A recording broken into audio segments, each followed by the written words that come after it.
Hello, everyone. This is the Managed Mold podcast, and we have Michael Pinto on again today. And we're going to talk about some things that are new and upcoming in the mold remediation realm. Hi, Michael. Hello, Dean. Thanks for having me on again.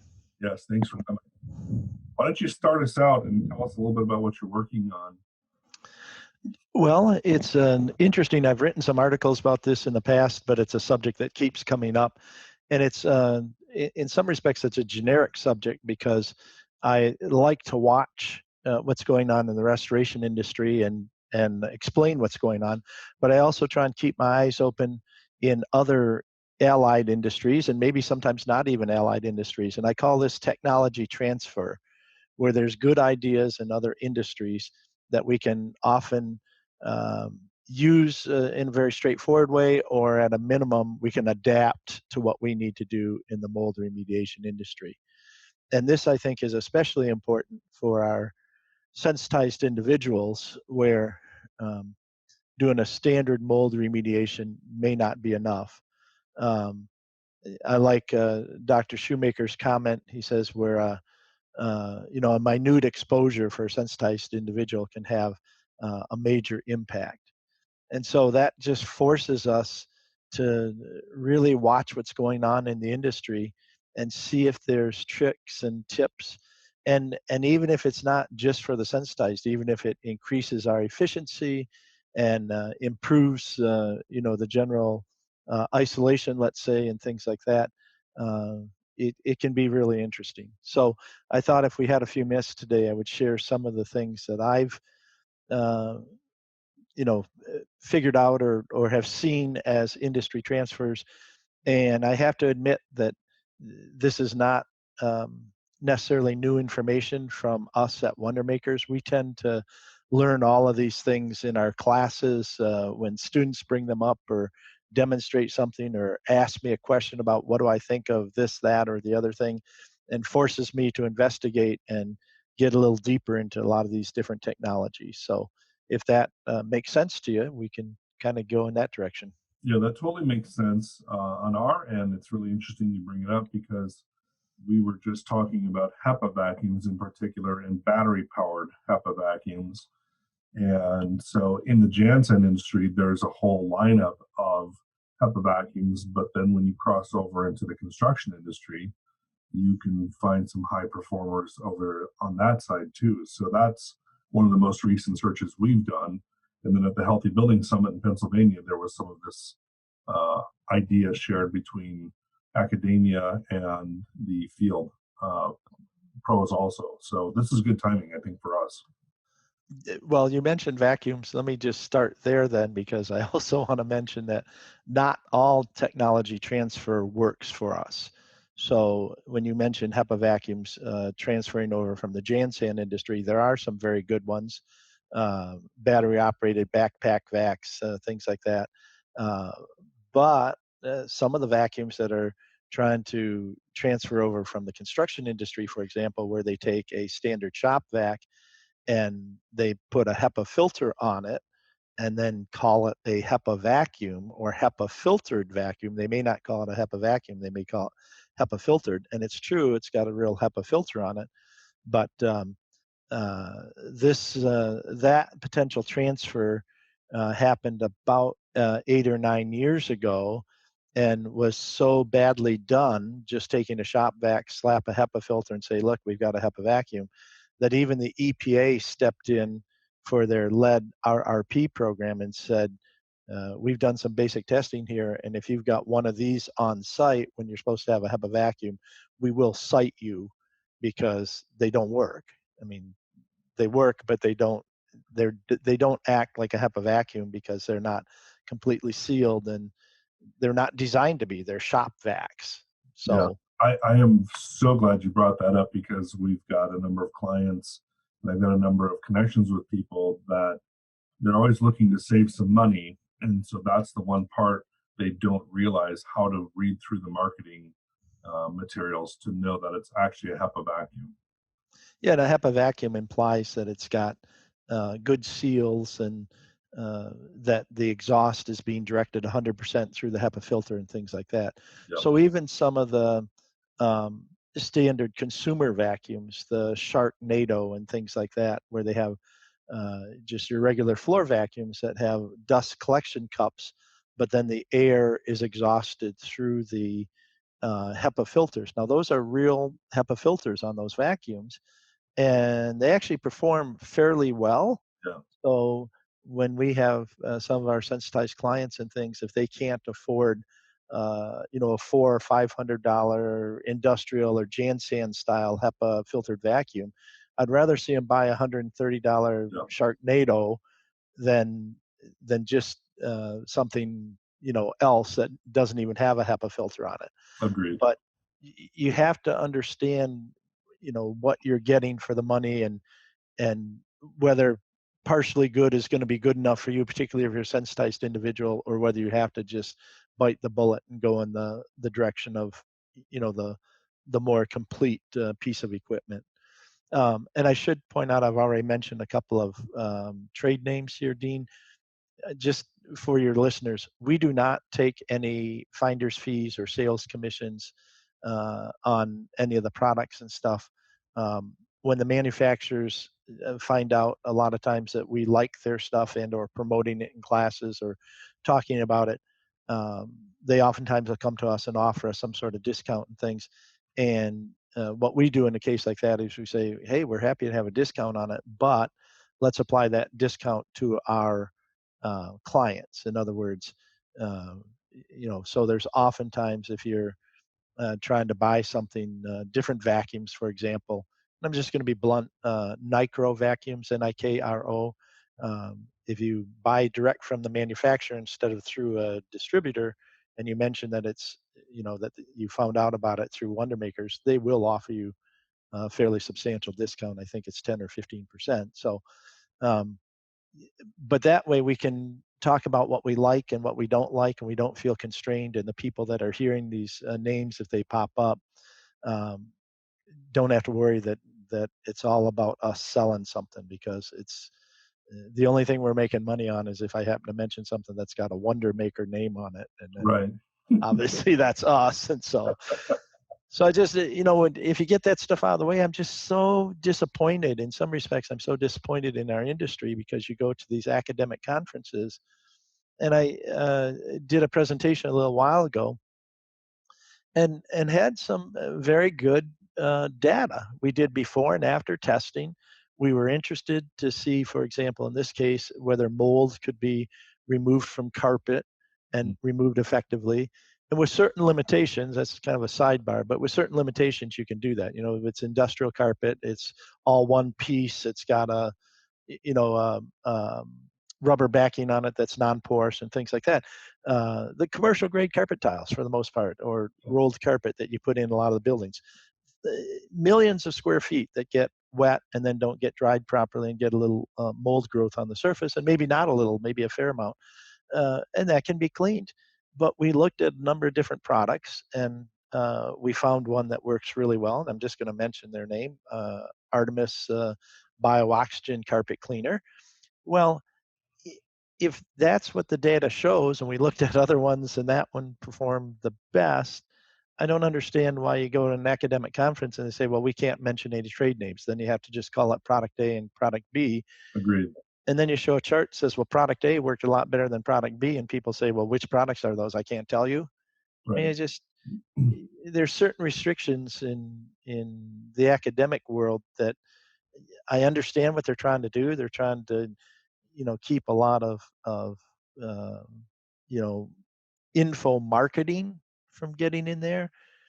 But if it's a legitimate study and they've, reviewed it, uh, I have a hard time not being able to give the best information possible to people in the industry. So, Because how else would we possibly know? It leaves all everyone else to guess when somebody actually has good information. so I saw another program. It wasn't mine. It was another colleague of ours that you would know if I mentioned his name. And he did a study on smoke sealers, not related to mold, but same sort of thing. And he tested these different products against smoke sealers, and he couldn't tell. And again, one class of products works a whole lot better than another class, and he couldn't really tell us the names of the products. And it's like, you have to go up and buttonhole them afterwards at a break and say, okay, which one was the effective one? But that's just not fair. Just because I happen to know the speaker and so I have a relationship, I can get that extra information. Yeah. I don't understand why we're so afraid to mention product names. So if anybody gets upset by that, you can pretty much stop this um, right now because the next few minutes are probably going to be full of it. Well, and as you know me, they could probably stop listening to the podcast because we operate in the same vein that you do. Okay. Well, with that as a background, let me, because I want to spend some time and just mention these things. I also should mention that some of these things have been around for a while, and I don't think that they get used properly or they're just not well known. So if you've got, individuals who are listening here and you're thinking to yourself, well, he's just talking old technology and stuff, just be aware that I travel the country, actually internationally, even doing some of the training and presentations and stuff. And it still surprises me that there can be technology that's 5, 10 years old, but just hasn't penetrated into our industry very deeply, or it came out. Some people took a quick look at it, kind of got a bad rap. Oh, that's too expensive, and so then they moved on from there. Yeah. So let's go back and take a look at these. If it makes sense to you, Dean, what I thought I would do is look at a few items related to each of the major aspects of mold remediation. So we'll start with some setup items, and then some engineering control items, and then some work practices items, and then even some PPE items. Does that make sense? That would be fantastic. Okay, so let's just start with some of the stuff um, that we use for the setup. So typically, we tape up plastic barriers and we put zippers in the doors and stuff. And that cutting and hanging plastic is an issue. And I warn in my classes about damaging furniture and using razor knives to cut. A lot of the folding razor knives now have a notch in them where you can actually catch the poly and cut it without bringing the blade out. Um, a better technology that I think are the safety cutters, and these are just inexpensive little plastic devices. The ones that we use and promote at Wonder Makers are called Clever Cutters, with a KLEVER KUTT. So they substitute the K's for the C's. But boy, they're small. They're designed so that somebody can't hurt themselves with it. You won't be able to cut carpet or tabletops or anything, and yet when you understand how to use them, they work really well. And it protects the blades so that they last a long time. I know I sound like a salesman or anything, but I've seen them work. And I talk about them in class, and it speeds up that whole cutting process while minimizing the damage. And you don't always have to think about having a board underneath you or a piece of cardboard and then realize later you cut through the cardboard because you've cut so many times on top of it. Now you've cut some carpet or something like that. So I know it, from a safety standpoint, it makes a lot of sense. It may not be directly related to, doing a better job for the sensitized individual, but the more you can do things efficiently and safely, I think that that's going to add to the overall concept of the project. Um, Speaking of cutting plastic and putting it up and stuff, I've started to become a big fan of the double-sided tapes. When they first came out, the first one that came out was called Easier, EZIER tape, and they actually have uh, uh, glue that's painter's tape glue on the one side as it comes off the roll, and then when you put it up along the door frame or something and pull the um, separation, the plastic that separates the two sides of the double face tape, the side that's exposed then actually has a very aggressive glue, even as aggressive as some of the best duct tapes. So instead of having to lay down painter's tape and then have that painter's tape wide enough that you can put the plastic down and then put duct tape on top of the plastic to catch the edge and catch the painter's tape and protect everything. It's a one-shot system. And boy, the efficiency on that is such that I think it makes up, from what I can tell, and what the contractors who get used to doing it at least tell me the same thing, that it makes up for the extra cost of the tape. Yeah. Now, that used to be more of um, uh,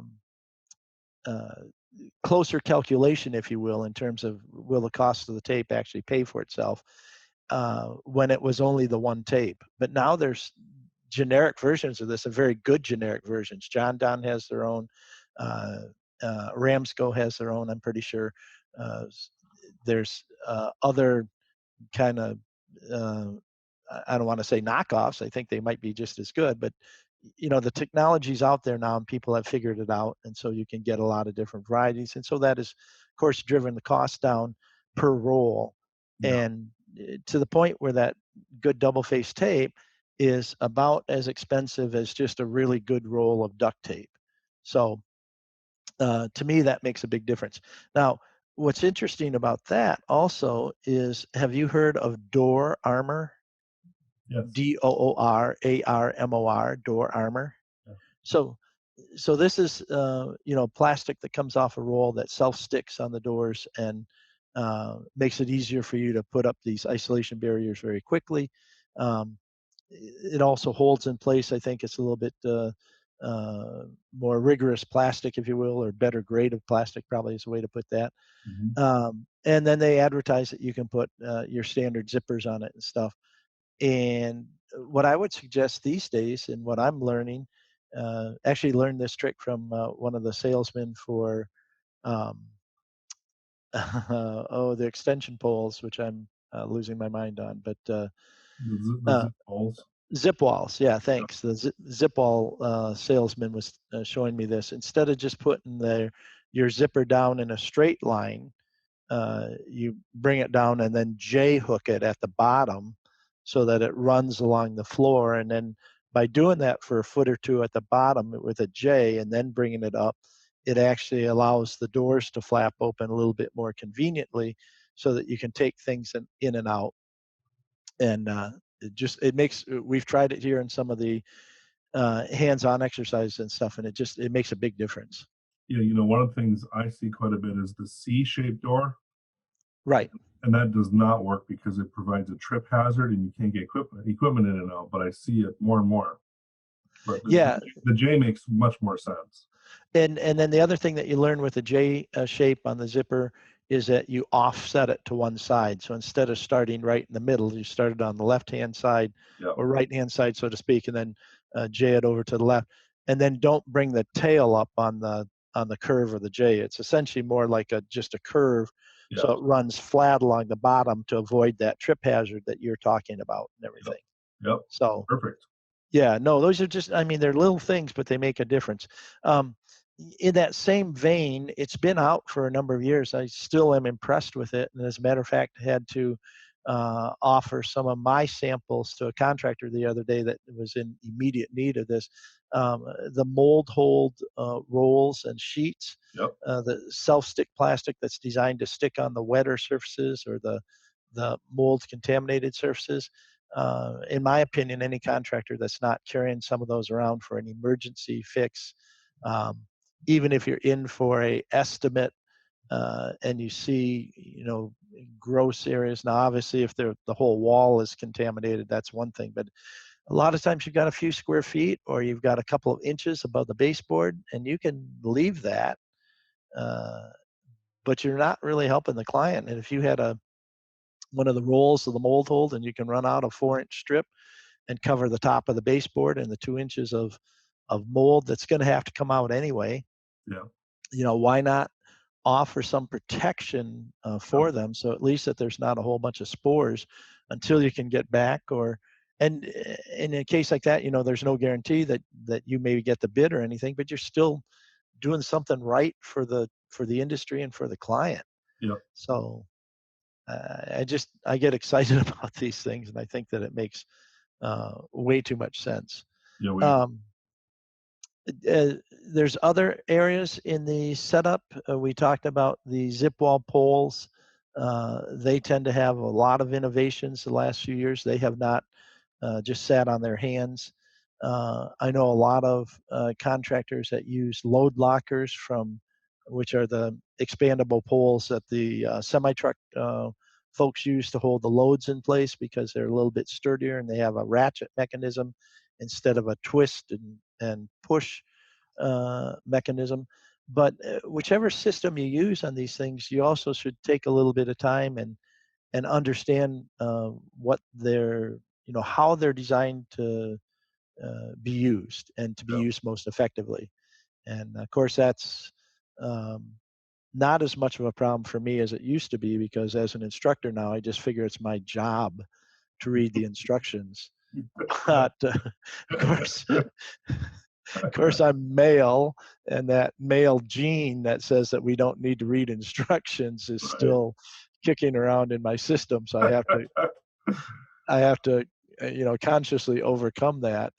But just the little things about when you're using zip wall poles or similar style poles, making sure that it's fully compressed, that the top section is fully compressed right at what we call the foot of it, where it's holding onto the ceiling. Otherwise, you're not, taking advantage of the strength of the whole unit. Right. Um, so yeah, just spend a few minutes. Virtually every uh, company that I'm aware of that is a large company that has sales reps that are out there will come and visit your facility. They love to come and visit your facility. I know we often take advantage of the 3M representatives and just have them come out and say, show us what's new in terms of the personal protective equipment arena, and talk with them on the phone and say, well, do you do a lot of elevated work, which we don't. I've certainly worn safety harnesses enough when I'm up on roofs and elevated situations and in articulated lifts and things like that. But for the most part, that's not where our focus is. So we tell them, no, we're respirators, hearing protection, eye protection. Come on out and show us what's new and spend a few minutes. You'd be surprised. Obviously, for them, it's obviously good sales technique. But whether it's 3M or North or MSA or whoever happens to be your current respirator provider, don't just say, "Well, we've had this respirator for 10 years. It's worked well. We just keep buying the cartridges." Slow down. Talk to some of these reps. Get some information in terms of what's going on, so that you can just see what's out there. Yeah. So, one of the things, as long as I'm kind of wandered into personal protective equipment, and I know you're familiar with them, the Max Air hood style, helmet style respirators. Uh, just, I think, a significant improvement over the full face PAPRs.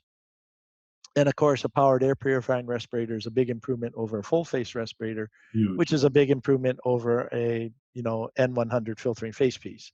So Yes. you just keep walking your way up. Um, I'm much more conscious these days, even on inspections. I do wear an N100 more so than I used to. The N100 isn't as scary to people when you're doing an inspection, but after the inspection, when you're actually getting into disturbing different, fungal colonies and things like that, I haven't worn my full face probably in 3 or 4 years because in our situation here at Wondermakers, we moved pretty much from the N100 filtering face piece to that powered air purifying Yep. respirator, that hood style. That's what we've done in ours too. We did that in 2014 when I took my classes with you. And so what's been the experience with you? I mean, I talk about it from an instructor and also, a user standpoint, but I'm not the user. I'm not the one who is out there in that hood 8 hours necessarily. On occasion, yes, but not like when you were a contractor and stuff. Yeah, in doing the work, people are happier, people are healthier. We've had some of us come to work sick a couple of times, really looking like they should go back home. And when they don that PAPR system, they actually, within about 20 minutes, start feeling better. And that has been an incredible thing to see. And so we know that clean air helps you heal and in real time. And so I still lean towards 3M. And it's interesting because at the Healthy Building Summit, I had a discussion about Max Air and 3M. And I think the Max Air has its place. When you get into attics and crawl spaces, there's a durability factor that 3M has got over Max Air. And so you just have to choose what your use is. But even in my case, doing inspections, more and more I'm finding I need to be wearing the PAPRs probably on almost every inspection, just because exposures, you don't know what you're walking into. Well, and the fact that you're out there to do an inspection generally tells you that there's the potential to have something. Yes, So, yeah, and I haven't really gone to that level. That's an interesting discussion. I'll have to think about that. Uh, but I will say I like the 3M N100 filtering face piece because it does offer some very good protection, and it's not so different than what people see. You know, people wearing surgical style masks around on the right, bus and everything. So the N100 isn't scary.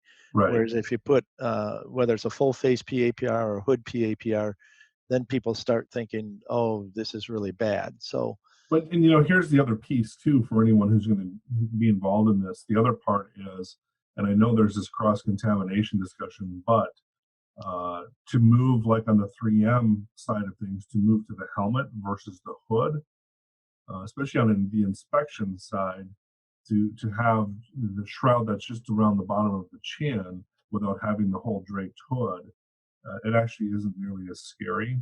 And I've actually been having a lot of conversations with homeowners that we deal with, and I've asked this question because I've been so very careful about not being the sky is falling person, and not I don't want to scare people into anything.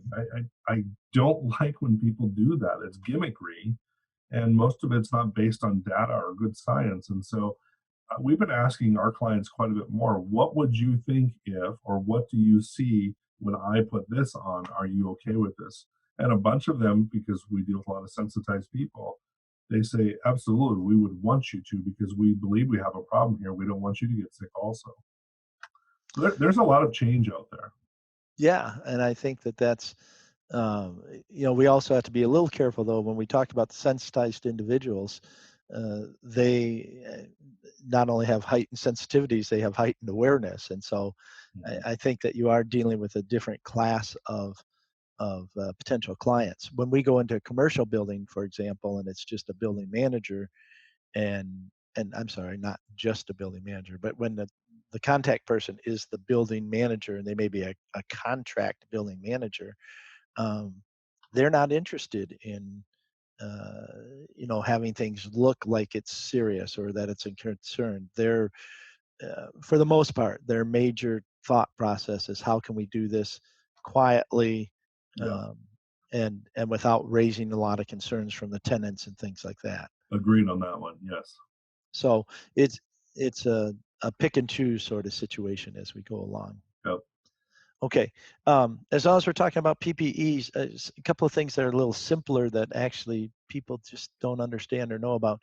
Um, there's a lot of discussion in the different documents that make up the standard of care in terms of gloves and generally recommending some sort of surgical style glove underneath a work glove or double surgical style gloves.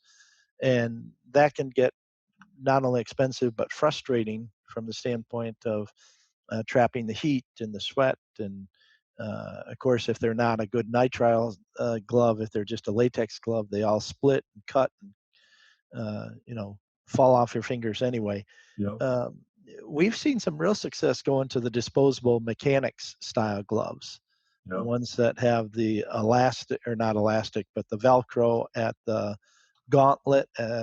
Um, Kimberly Clark has a disposable version of those gloves. So, for like $3 to $4, you can get a pair as compared to like mechanics gloves, which can run as much as $12 or $20.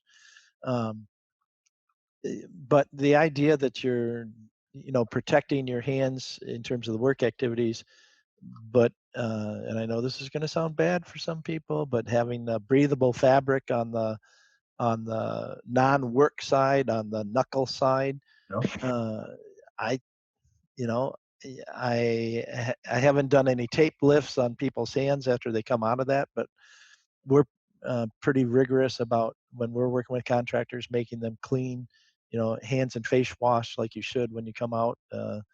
Um, so I just say, if your procedures are such that you're going to protect yourself from any potential exposure. I don't know how the spores are actually going to get through the weave on this, but perhaps you're carrying something and you do get pressed against the back of your hand. You might get some potential exposure there. But we've got hand and face washing facilities and certainly hand sanitizers and stuff that can help us with that, even if something does get through.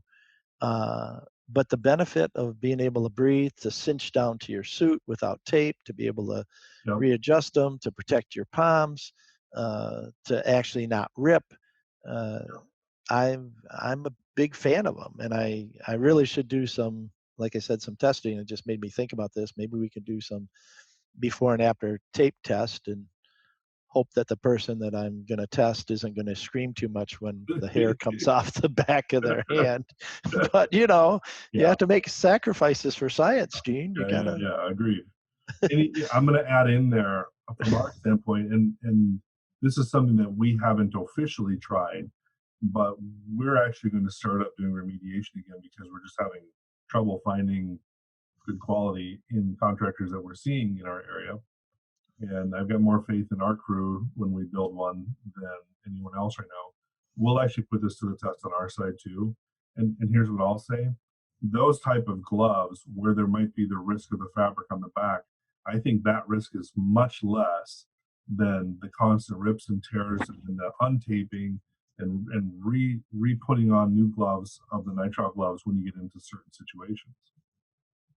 Well, I would agree. And then there's also, like I said, the safety factor. If I'm crawling around in an attic, for example, and I have to crawl beam to beam, and there's a splinter or there's a staple or there's something there, it's Yep, going to go right through that nitrile glove yep, as compared to having a little bit of protection with fake leather that they yep, put on the palms of these things or the different fabrics that they put on the palms. yep. So I think we just need to be smarter and balance this stuff as we go along. Something else that it just surprises me that contractors are not using. Have you seen the stick-on knee pads that go on the outside of your disposable suits? I have. We haven't tried them yet. They're the best, you It makes know. sense. Yeah, they're like $1 a pair or something like that, and they have, the adhesive side of it. They're kind of cut in a star pattern almost, which looks really weird, Yep. but it makes perfect sense when you pull a backing off and then bend your knee, which is, if you again read the instructions, they tell you that you should put your suit on and then bend your leg at a 90-degree at the knee and And then put it over it. right. And what happens is because it's cut in that, it's got a number of relief cuts in it, then it kind of bends over your knee.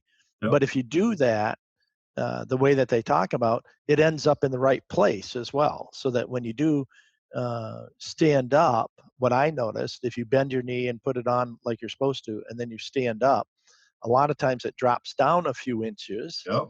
And, and so if I'm putting it on just standing there straight, then I'm constantly tugging at it to try and crawling around as compared to bending your leg, putting on like you're supposed to. Read the instructions, people. They're simple Absolutely. things, but there's Yep. actually good tips on that. Um, so yeah, try those. Um, let's talk a little bit about some of the items that are transferring over. Uh, it's been in the industry for quite a while. The foamers have transferred primarily from the food service and the agricultural service industry, but just a much better way to apply cleaners and disinfectants. Uh, the the biggest reason for me is that you get less airborne if you put things through a garden sprayer. And there's questions now about quaternary ammoniums and the safety of that, long-term safety of them. Um, I'm a big fan of essential oils and Benefect and some of the other ones that are out there. But even that, too much of anything, is probably not good for us. And when we start vaporizing products, and then potentially exposing people to that, regardless of the types of respirators that they may be wearing. I just am nervous about that. So putting it into a foam, which tends to capture that, there's a whole lot less airborne dispersal when you use a foamer on these different cleaners and disinfectants and things. So your antimicrobials, if they've got just even a little bit of surfactant in them, they will foam because it's the way the piece of equipment is put together. You still pump it up like a garden sprayer, but instead of it coming out in a spray, it comes out as a foam. Yep. Probably the best thing about that, in my opinion, though, is I like the safety factor of it not putting as much into the air, but I just love the fact that you can see where you've applied your product. Correct. So you have that visual clue. When this light material comes out, a lot of these antimicrobials, are water-based. We put them out in a light spray on a garden sprayer or something like that, or even a hand sprayer, pump sprayer. Uh, Depending on the conditions, and a lot of times if you're using negative pressure and moving air, it can be fairly dry in a number of these containment areas. Uh, you may not actually see where this stuff goes. You spray it on a light colored painted drywall wall. Uh, Within a few seconds, you're not going to be able to see where your coverage was. Agreed. So just a lot of benefits to it. It actually increases your dwell time, which Yep. these products are supposed to have. Sometimes 30 seconds, sometimes 2 or 3 minutes of dwell time. I don't know how you get that without putting it into a foam. Agreed. So kind of a big fan of those. Of course, the biggest and most accepted technology transfer on the work procedure side, in my opinion, has probably been the growth in the use of microfiber cloths. Uh, and even there's some controversy because people use the cloths, but they don't know how to use them. So, for example, if you rub back and forth with a microfiber cloth, you're not being very effective. They're designed to move in one direction. Most of them doesn't matter whether you start, moving them to the left or moving them to the right. But once you start in that direction, you should always move in that direction, which means you end up having to do an S pattern back and forth so that the leading edge on the cloth always remains the leading edge. Otherwise, you load it on a microscopic basis and then you unload part of it when you drag it back. Right. And you'll never see it. You just have to know that it's happening. Right. The other thing about microfiber cloths most people don't appreciate is that they are primarily final clean or final finish materials. Um, they look impressive when you use them on a dirty floor because you pick them up and they're just full of dirt and everything, but they're so effective that they become overwhelmed fairly quickly. So if there's still visible debris or dust or anything, you should be using either a HEPA vacuum or some other, cotton cloth or wiping cloth or something to get you there. But when you're down to final clean, and particularly, boy, trying to get mold spores off of plastic walls and the doors of your decon and things like that, you Yes. cannot beat a microfiber cloth because it actually has a static electric charge to it, and it's greater than the static electric charge that holds a lot of the spores to the plastic. Yes. So, and you would think, well, I've got a big HEPA vacuum and a bristle brush going, but at that microscopic level, the forces, the chemical and electrochemical forces that hold it to the plastic uh, can be greater even than the vacuum. So I know a lot of contractors who have actually adjusted their work procedure. We talk all the time about HEPA sandwich in training courses where you do HEPA vacuuming and then some sort of wet cleaning, like a foam cleaning or spray or whatever. And then the sandwich part of it being the HEPA, being the bread, if you will, of the sandwich. You do the HEPA vacuuming first and the HEPA vacuuming third. Many of our contractors have moved to a HEPA pizza, where they do HEPA as the crust of the pizza, and then the foam cleaning, and then microfiber cleaning at the end Yeah. rather than a second HEPA vacuuming. Yeah. Yeah, we So, we would do that, and then we might enhance that and do selective final HEPA in certain areas, especially on the floor. And then we'll usually double clean the floor. yeah, and then of course you have to be careful with that because the microfiber cloths are not going to work very well in certain areas. Yeah. They don't work very well on wooden studs. So if you've got an open wall cavity, it might work on the flat side. If you have drywall on the back side that is still staying there or something like that. But brick, poured cement, block, wooden studs, plywood. Plywood they It usually do pretty depends. well, but OSB, forget that. Uh, they're too grabby for Yeah. those aggressive surfaces and things. So you end up leaving more of the cloth behind than you do actually picking up some of the debris. So understand it. Let me also just share one other thing with you. There's a lot of people that do restoration work, and of course, they're used to cleaning contents or cleaning their own shop rags, for fire losses, things like that. So they have laundry facilities, and they buy the microfiber cloths, and then they just launder them. And boy, if there's any place where you have to read instructions and follow instructions, it would be cleaning microfiber mops and cloths and things like that. If they are designed to be cleaned, there's usually like a 8 to 12 step washing process Hmm. that specifies water temperatures and dwell times and spin times and all this stuff, which of course no one ever looks at. They just throw it in the washing machine and hit, heavy load or whatever. Correct. Uh, but if you do that, you run too hot of water, you throw them in a dryer when you're done. They're not supposed to be dried other than anything other than very low temperature. You end up melting parts of the different microfiber pieces, and then you're essentially sealing up all the little gaps, which is where the microscopic particles get picked up. So consequently, we're really pushing and seeing more and more people going to the disposable microfiber mops and things, the cloths and the mops. Just single use. Even if you do a final clean on that plastic and it doesn't look dirty when you're done wiping that plastic wall or that door, it gets thrown away. And I understand, from an ecological standpoint that we don't want to just like throw everything away, but you're balancing here.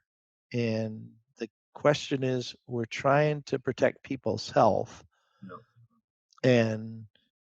And I think there's, ecological ways to take care of our waste, and in many communities we're doing that. But at some point, we just have to understand that the improving an individual's health is worth it from some of the ecological things, And because I wonder also if there was a study between how much we use in water to wash versus the disposable anyway. oh, absolutely, yeah, that's another thing they did. And I know that this might not be directly applicable, but there's been tons of studies done in regards to washable diapers and disposable diapers. Sure. and from an ecological standpoint, the interesting thing is it depends on where you are. So if you're in a desert community, for example, they actually talk about disposable diapers being more ecologically conscious than washable diapers, just because of um, the availability of the clean water and stuff. Well, So just a little aside, that's kind of funny because if you remember how we ended the last podcast, we actually talked about dirty diapers. I don't know, what is it, Dean? We always get back to diapers. It's applicable. It just kind of Yeah. works. Yeah, our kids are older. I don't understand what this is all about. We must be having flashbacks to Yeah, our child rearing days or something. bringing it home. That's right. Well, uh, let me just a couple more. Do we have time for just a couple more? Yeah, yeah, we do. So, and there's lots of things that are happening in terms of this technology transfer. What I did want to point out, however, is that it even gets down to the end of the process. So when we're doing post remediation testing and things like that, uh, and certainly there's a whole bunch of other technologies I could talk about in terms of the actual work processes, but uh, in the testing, I think it's fascinating because there is, um, I've been in the industry long enough. I saw aerosol and spore trap cassettes for the most part, replace cultured samples. Yeah. And as a matter of fact, I was a big fan and a big supporter of that because it used to bug me that I have to spend all that time and effort trying to get cultured samples, get them right, and the cost of those things to get good information for the clients, and how Yeah. the aerosols and the other spore trap cassettes have improved that process for us. Um, I think even better than that is when you have things that are direct read instruments that can help you determine in the field where you stand. So, one of the things I've been encouraging, not just for mold, but for water losses and even fire losses and things, is using ATP samplers because they're inexpensive. Once you buy the meter, they're about $3 to $5 per sample. Yep. They give you a general indication of cleanliness in regards to biological matter, which in the mold arena is just perfect for us because if it's got biological matter, I don't really care if it flashes, if it's mold spores or skin cells or bacteria. That just means that it's not a clean surface, and we should go on from there. Or food residue, whatever's making that meter flash, it's telling you that it's not clean. So as a general cleanliness step before we do tape samples on surfaces or something like that, if it can't pass an ATP sample, what makes you think that it's going to pass a tape sample? And if you've got a number of surfaces that are contaminated, why would you think that you're going to pass an air sample? Because what's on the surface is eventually, getting back up in the air and vice versa. I think there's probably a day when you and I should talk about ATP and probably how that works, because I think for some, even for some homeowners in certain cases, that might actually be an option for them also, to be able to check even their own work. I realize, the instrument has a cost of their, or a cost to it, but maybe there's a few people that get together, in a family or something, and they share the cost of that. So some of these tools, as they reduce in price, I think are going to become more consumer friendly also. Right. Yeah, in some respects, there's a consumer version of the ATP, but they just break it down and um, they look at specific enzymes. So there's mold color change sticks and things like that. Now those tend to be specific to different species of mold. So Yeah. you can get a Stachybotrys test swab, and you can get an Aspergillus penicillium test swab, and things like that. But under the right circumstances, I mean, if that is the primary contaminant in your home, those can be very effective at a $10 sample, but give you immediate feedback as Yep. compared to even having to buy a $1,200 meter. Yep. So, but yeah, I would love to come back and perhaps do a little bit more extensive discussion of ATP. Um, I also did want to mention that there's the potential. I'm not 100% sold on it, but I'm watching it very closely.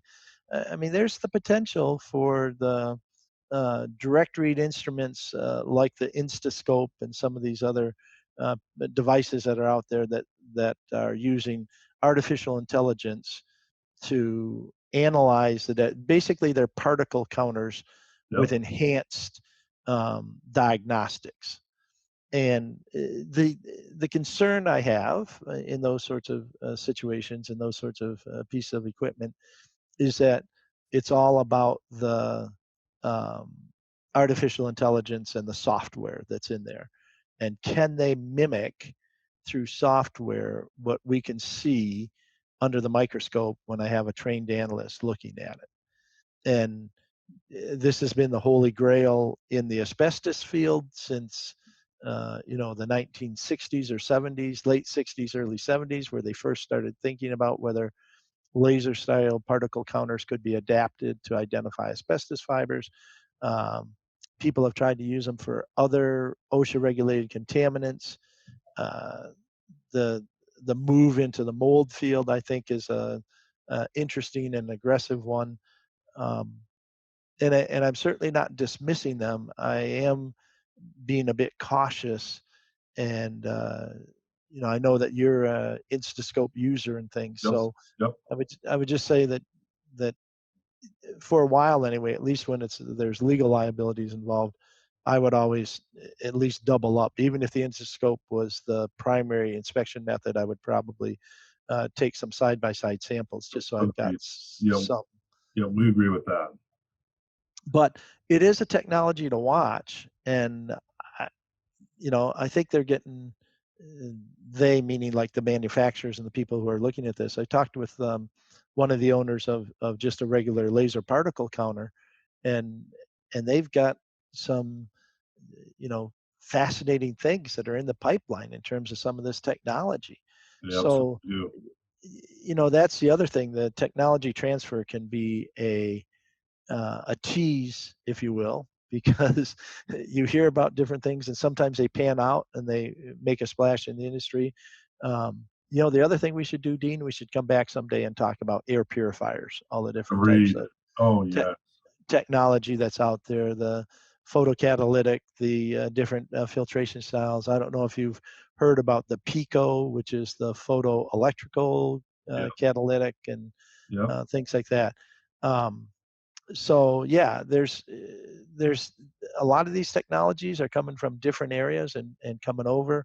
Um, Quite a bit of the um, move toward hydrogen peroxide, for example, came from the beverage and the food service industry, where that's been a, a mainstay for them that cleans things without leaving residue that impacts the taste of food, Right.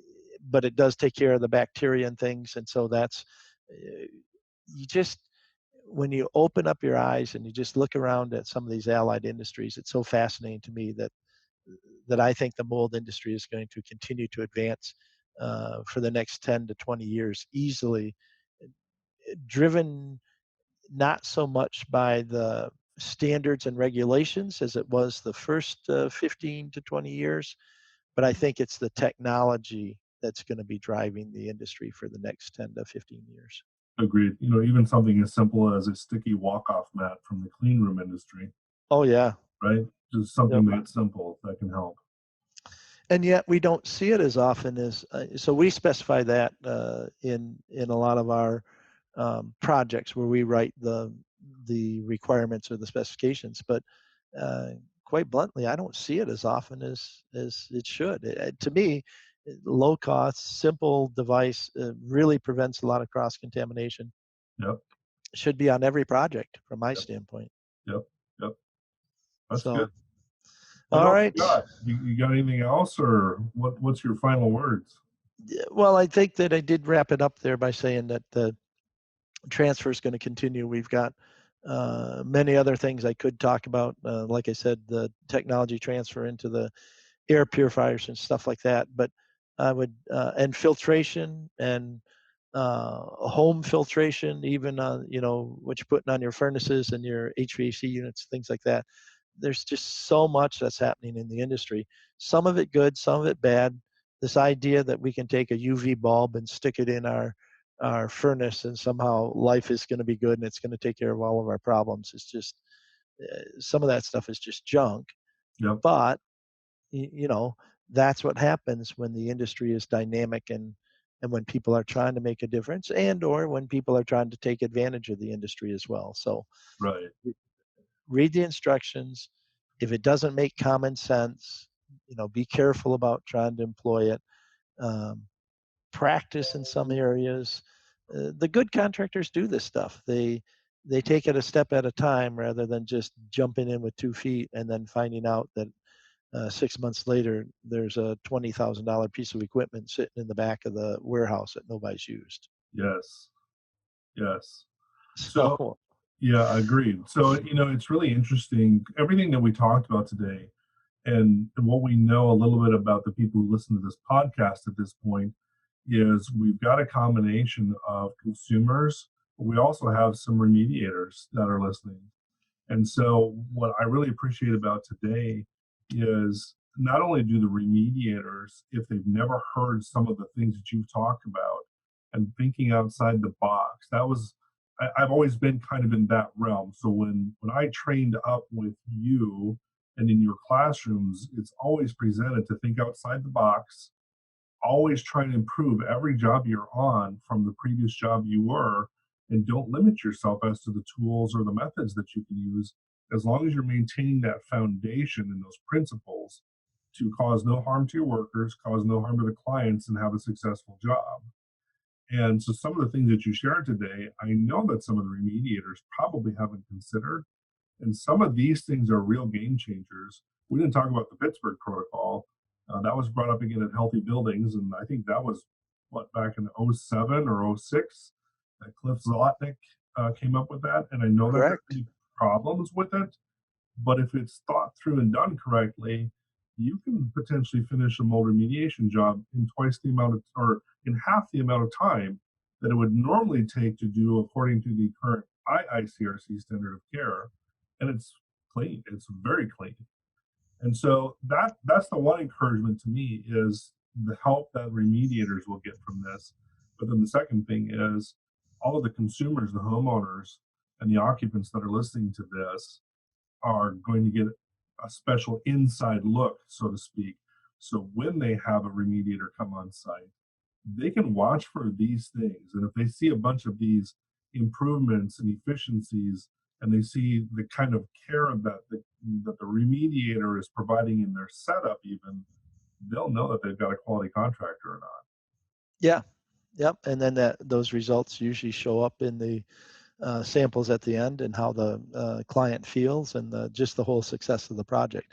I Yeah, would, however, just say that um, part of this is just being open to listen to the experiences of other individuals. I have the benefit of doing that as an instructor and teaching these various classes all around the world and just getting a variety of viewpoints. I also have, some experience with that, or at least a value. That's one of the reasons I still continue to serve on the environmental council of the RIA, because you get in contact with a lot of people who have a lot of these different ideas and who are creative enough and concerned about their industry enough that they actually want to volunteer to serve. Those are many times the cream of the crop, if you will. So I would point out that I hope that I shared some things today with your listeners and your viewers of the podcast that are helpful, but understand that they're not all my ideas. I just am the beneficiary of picking them up from other really smart people in the industry, and I have the ability to kind of catalog them and share them with other people. So yeah, for all of the professional colleagues that I've met over the years who have introduced me to all these things, I want to say thank you. And I would also encourage other people, when you find something that seems to work for you, check it out. Talk to Dean. You can call me at Wondermakers or just email me at map@wondermakers.com. Um, and just we're always happy to take a minute or two, 10 minutes, and chat with people about whether that idea makes sense or not. And I'm pretty open minded, but I'll also tell you where you might have to be careful and just practice some things, because you don't want to go in and experiment on someone's house. We've had too many cases where we've had to come in afterwards because a contractor experimented. The experiment went bad. They didn't think it through, yeah, didn't understand. They believed a salesperson. yes, This is just going to take care of everything, and you can create sensitized individuals that way by doing bad remediation or just doing bad technology transfers. yeah.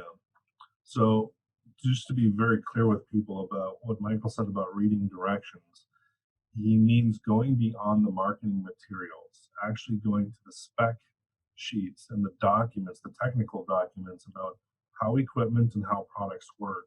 And I say that especially for our consumers, our homeowners out there, because too many, I find too often, reading the marketing material, and actually probably just as guilty would be the remediators, now that I'm thinking about it, reading the marketing material and not actually understanding how it works.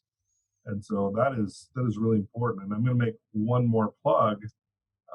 This to me is one of the most important works that you can have access to and that you should have as a reference. whether you go through RAA training or not, or whether you're familiar with it or not, there is a book that's available at the Wonder Makers environmental website called Fungal Contamination, a comprehensive guide to remediation. And if you want to know how remediation works and the best guide that you can possibly have, it will supplement and it will improve your IICRC training. If you are trained that way, it will be that book, and it's worth every penny, and everyone should have one who's doing this work. Wow, I really appreciate that, Dean. We put a lot of effort into that and working on the next edition as we speak. So bless you. Perfect. Well, I look forward to our next segment. We're going to bring something, again, probably new to a lot of people. And today was absolutely fantastic. Great information. And I really appreciate you coming on and helping with this. Looking forward to being with you next month. Thank you. Thank you very much. Bye bye. Bye.